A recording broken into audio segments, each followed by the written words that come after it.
Hello guys, welcome to my YouTube channel. And today we're still in the dating phase. I know, like, there's just so much that I want you all to be aware of when with regards to the dating stage and to the talking stage, dating stage, because I feel like, not just feel like, it's actually, it's the talking stage, it's the vetting stage, and that's how that he sees it. And I actually agree with her that the talking stage is like the vetting stage. You're trying to see, and that's what I want you to be more intentional in the phase, dating stage. That's the talking stage. You're vetting this person, you're trying to see. Of course, it's not just about the other person, it's also about you too, because perhaps the person has certain needs that you might not be able to fulfill. And um and it goes both ways. You're vetting the person and you are also vetting yourself for the person. Can you be able to fulfill this person's needs? Can you be able to take good care of this person? And can this person also do the same for you? So it's a two-way street. It's not just about the other person. Okay, is this person good enough? Is this person good enough? And it's not even really about good enough. Are we a good fit? I prefer that idea of being a good fit. So that's why I keep talking about these things. I talked about needs last week, and today I want to talk about something that I feel is very important, and that is all about core wounds, the core wounds and the talking stage. And later on I will talk about why I feel the core wounds is important, why we should know our core wounds and how it relates to relationships. So core wounds core wounds are basically emotional wounds from our childhoods that have imprinted on our subconscious mind and presently influences us, and it's likely going to continue influencing us unless of course we choose to work on it. So unless of course you actively are aware of your core wounds and how it influences you, it is likely going to keep influencing you. And the core wound is based on an axiom that, okay, our inner child, we each have an inner child that holds our experiences right from when we were born. Some people even have idea that even when we're in our mother's tummy, that we knew about certain things about our environment. I sometimes feel like that's a bit extreme, but okay. But that's by the way. But that's what core wound relies on, the axiom that each of us have an inner child that holds our experiences, our thoughts, and beliefs right from childhood, even when we're not even conscious enough to know what was going on. But our subconscious mind was absorbing things, and that's where the whole idea of core wounds comes from. So I believe there's a difference between core beliefs and core wounds. I believe core belief can be positive, but core wounds is always negative. Core wounds is, I think, is like an entity of core belief. A person can have a core belief that, okay, I'm the best thing after planting or something like that.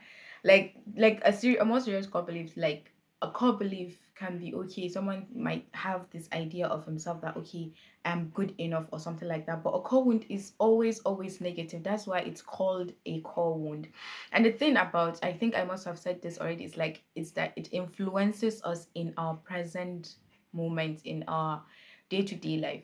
And how it influences us is that if something happens and you're sad, Thais Gibson always says this thing, that if you're sad about something, there is a high likelihood that two things are happening.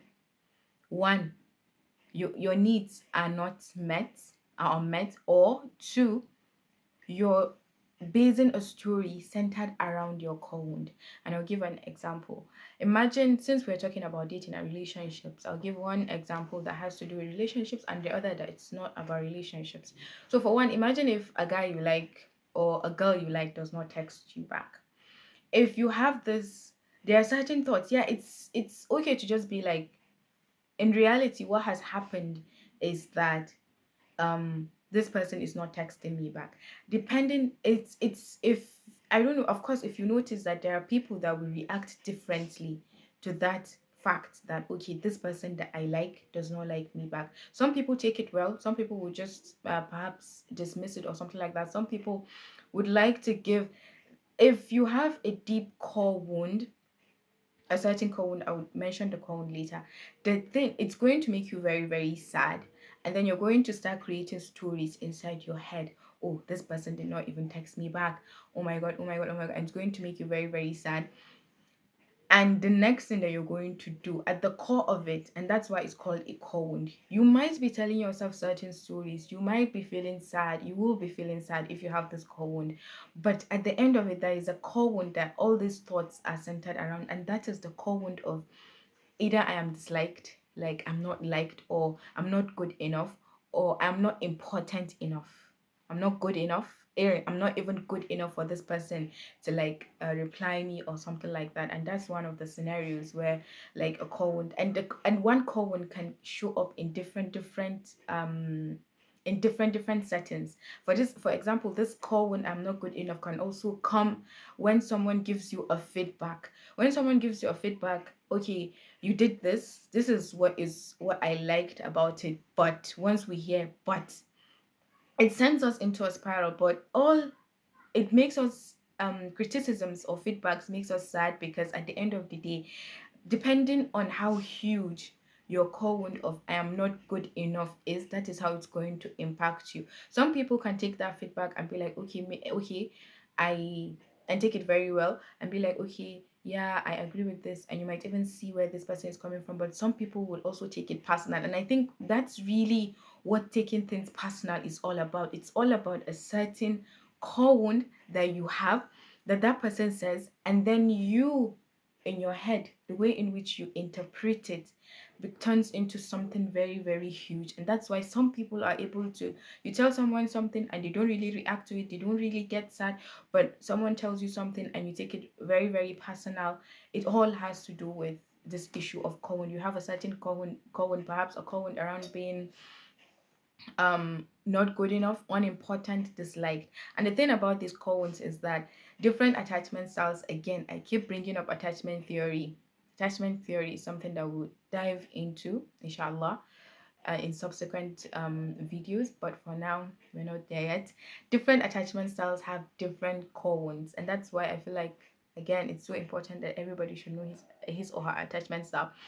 Because like if you're with someone, if you have a certain and that's why I feel this knowing core wounds is important. If you're with someone and this person is already triggering your core wounds, because there are certain things that someone can do. Perhaps maybe you could be unhappy with this person, you like this person, but you're still unhappy. One of the things that could be making you unhappy is likely because this person is triggering you, is triggering your core wounds, your feelings of I'm not good enough.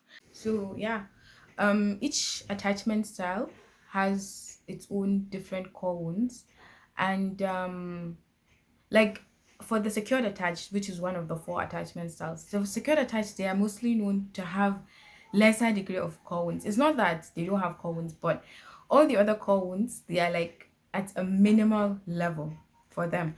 But when you think about someone like an anxious preoccupied tend to have certain core wounds around I will be disliked, or um I'm not good enough, or I'm not important, or something like that. And that's where they tend to have a lot of relationship anxiety, sort of around that fear. They have an intense need or want to be liked by almost everybody. I know that must be tough. It is tough. Then for the dismissive avoidant, they tend to have certain core wounds, like I will be trapped, I'm unsafe, or I will be rejected. Another very important core wound, I can't believe I forgot this. A very important core wound for the anxious preoccupied is the fear of abandonment. That's like a huge, huge core wound. I will be abandoned, I will be abandoned, or this person is going to abandon me. That's a very, very huge core wound for them, and I can't believe I forgot that. So that's very important. And I think I think the next thing I would like to talk about is likely how to I think the next thing that I would like to talk about is likely how to isolate your core wound. And for me, the way in which I tend to be able to isolate my core wound is actually by journaling. So when I feel like, if when I feel something is wrong with me, like I don't really feel happy or something like that, all I do is that I I write whatever it is that comes to my mind.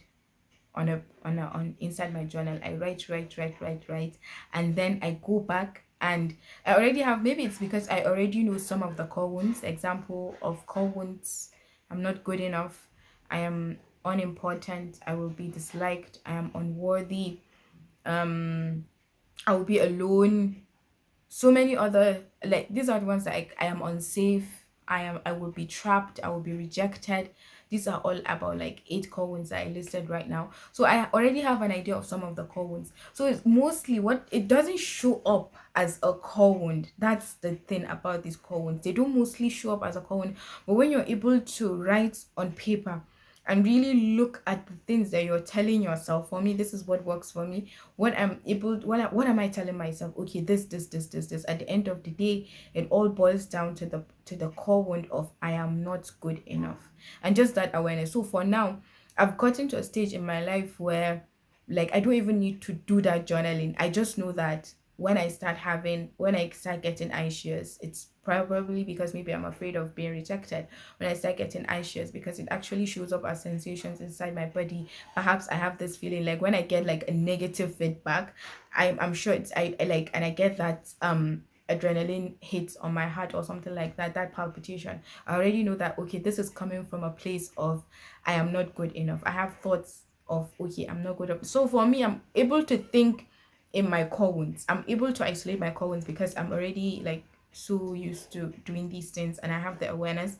But for you, it's very possible that you won't be able to quickly isolate it. But now, since you have the awareness, it will get easier for you to be able to know that this is the core wound. And once you know that this is the core wound, you can be able to reprogram it. And the reprogramming is a whole different um issue that you can work on. It simply has to do with I think the best technique that I know is from Thais Gibson. Again, I mention her name a lot, but which has to do mainly with you finding, like, if you think you're not good enough, you find areas in your life that you're actually good enough. The areas that will help you understand that, okay, um you're actually good enough. Like for me, if I'm struggling, I'm feeling like, oh, I'm not good enough, I'm not good enough, I can actually look at certain areas like, okay, I'm a great writer. Okay, I speak, I'm an eloquent, like I speak, now that I want to speak the speak that I say, I want to see that I'm good at, it's not working. So things like that, they like certain things that you would see in other areas of your life, even in that area of your life. Even if it's at work that you're struggling with feelings of not being good enough, you can start trying to look for proof of areas of you actually being good enough, right? Yeah. So if you like someone and that person, since we're talking about relationships, I keep drifting, but if you like someone but the person is not giving you the same energy or something like that, it shouldn't be that the next thing is to think that, let it affect your self-worth or something like that. You could look for ways to think that, oh, I'm actually good enough because of ABC, maybe because I'm a human being or something like that. Some things are basic because some of us have the core wounds. The problem is that the core wounds are larger for some people than they are for others. My core wound of being not good enough might be larger or smaller than another person. So based on that, how big the core wound is, and that's how much we react to it. So thank you all so much for watching this video. I really hope you learned something from it. Please subscribe, like, and share, and talk to me. So reach out to me so we can have a bigger conversation about this.